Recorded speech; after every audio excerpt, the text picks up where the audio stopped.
Santi's Rainforest Rescue Mission. Santi, a brave young explorer, lived in a small village on the edge of a vast rainforest. He had grown up listening to the sounds of chirping birds, rustling leaves, and the roar of waterfalls. The rainforest was his playground, his school, and his home. One sunny morning, while walking through the forest, Santi noticed something strange. Several trees had been cut down, and machines were parked nearby. The air, once fresh and clean, now smelled of smoke and fuel. Santi rushed back to the village to tell the elders. "Someone is cutting down the forest," he exclaimed. The village elders looked worried. "If we don't stop this," one said, "the animals will lose their homes, and we will lose our way of life."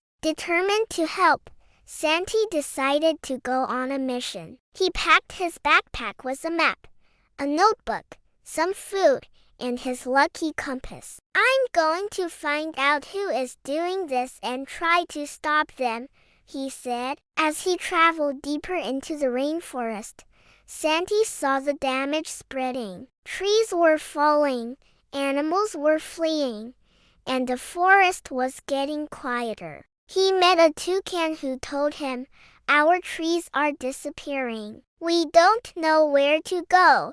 Santi wrote everything in his notebook. He also took pictures with his camera. He wanted to show the world what was happening. After 2 days of hiking, Santi reached a logging camp. There, he saw people cutting trees and loading them onto trucks. He approached the workers carefully and asked, "Why are you cutting down the forest?" One of the workers replied, "We need the wood to build things and to sell. We didn't know anyone lived so close."